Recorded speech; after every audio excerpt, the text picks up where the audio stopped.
আসসালামু আলাইকুম প্রিয় দর্শক, আমি চলে আসছি একজন নারী উদ্যোক্তা যিনি আমরা অনেকেই দেখেছি পুরুষ মানুষ এই শ্রম দেয় বা কৃষি কাজগুলো করে থাকে, তো একজন নারী আমরা কখনো এইভাবে দেখিনি যে একজন নারী উদ্যোক্তা একজন নারী কি করতে পারে।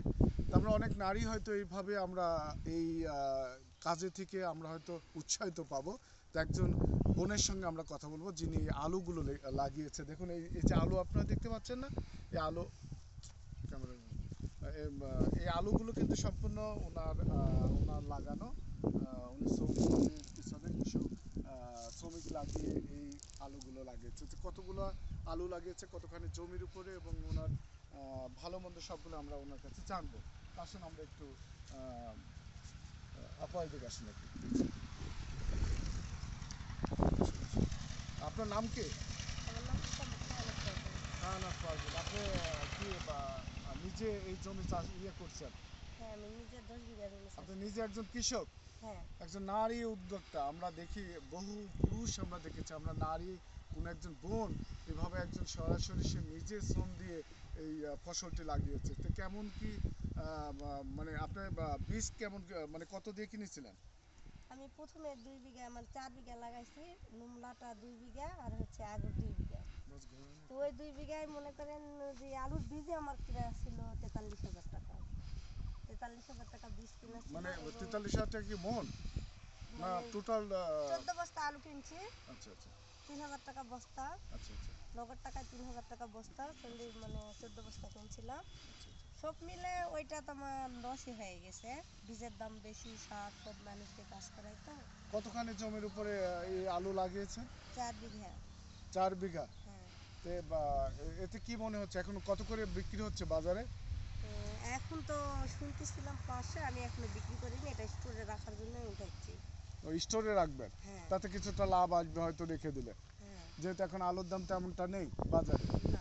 লস হবে, বিক্রি করলে কি লস হবে? হ্যাঁ, লস হবে, এই জন্য বাড়িতে রাখতেছি, যদি আল্লাহ পাক রহমত করে একটু দাম বাড়ে আর কি। এটা কি লোন নিয়ে করছেন না নিজের টাকা দিয়ে নিজের অর্থ দিয়ে করছেন? নিজের অর্থ দিয়ে করছি, অন্য মাশাআল্লাহ, নেয়নি। মাশাআল্লাহ। তাতে আপনার কি মনে হচ্ছে আপনার পুরো আলুটা বিক্রি করলে লস হবে এই মুহূর্তে হ্যাঁ, বিক্রি করলে? এবার লসই হবে। গতবার একটু লাভ হয়েছিল, এবার লস হবে। লাভ হবে। দেখুন একজন নারী উদ্যোক্তা উনি, আচ্ছা আপনার হাজবেন্ড কি করে একটু যদি জানতাম, উনি কি আমার করে? হাজব্যান্ড বাইরে থাকে। আচ্ছা উনি একজন প্রবাসী।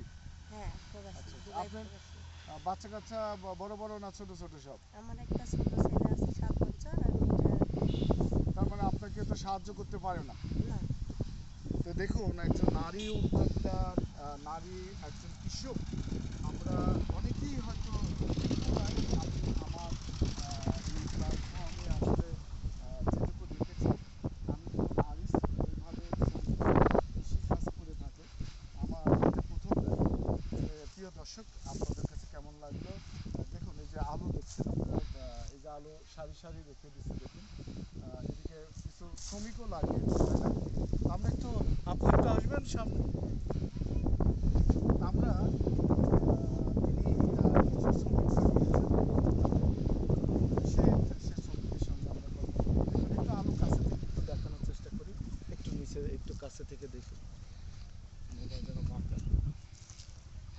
তা আমরা একটু সরাসরি একটু পুরো জায়গাটা একটু দেখানোর চেষ্টা করি। দেখুন আলু মহিলারা ইয়ে করছে, আমরা তিনজন শ্রমিকও দেখছি আলু উঠাচ্ছে। দেখুন আমরা একটু পিছন না, থেকে 5 জন আছে, 2টা ছেলে আছে। পাঁচজন শ্রমিক, আমরা একটু ওনাদের দূর থেকে নেব, একটু কাছে না যেয়ে একটু দূর থেকে নিই। এই যে আলু লাগিয়েছে, এই যে আলু উঠাচ্ছে দেখুন। এই আলুগুলো একটু বড় বড়ই মনে হচ্ছে। এগুলো কি কাটিলাল না? এলা কারে জগলা মিষ্টি। এটা এটা কি আলু? ওই যে যেটা আগে আগুন লাগানো হয় ওইটা, এটা বীজ করার জন্য রাখবো। এটা এটা কি আলু? এটা কারে জানো? ক্যারেজ? হ্যাঁ। ক্যারেজ আলু? হ্যাঁ, এটা আর এটা কারেজ। এটা? এটাও কারেজ, ওইটা স্টিক। ও আচ্ছা আচ্ছা, এখানে দুই রকমের আলু আমরা দেখতে পাচ্ছি উনি লাগিয়েছেন। মাশাআল্লাহ। তো ওনাদের কেমন কি দিতে হয় সারাদিনে? মহিলাদের 300 টাকা, আর ছেলেদের একটা ভ্যান সহ 700, আর এমনি একটা ছেলে আছে, এটা 500। প্রত্যেকদিন একটা ছেলে থাকে, 500 টাকা। খেতে দিতে হয়। হ্যাঁ। তো এই তো আমরা আলুর সরাসরি খেতে এসে একজন মহিলা উদ্যোক্তা ইনশাল্লাহ হলুদও লাগাইছিল অনেকেই 2 হয়তো বিঘা 2 লাখ টাকা বিক্রি আমার এই করছে। এই আপুর ভিডিও দেখে এই উদ্যোক্তা মানে কাজ এই উনি যে শ্রম দিচ্ছে এই ইয়েগুলো দেখে অনেক আমাদের মা বোনেদের আসলে শিক্ষা নেওয়া উচিত এইখান থেকে যে একজন নারীও পারে, তাই না? তো আমরা ইনশাল্লাহ নতুন কোনো একটি জায়গায় নতুন কোনো ভিডিও নিয়ে আবার সামনে কোনো একটি ভিডিওতে দেখা হবে। সেই পর্যন্ত ভালো থাকবেন। আল্লাহ।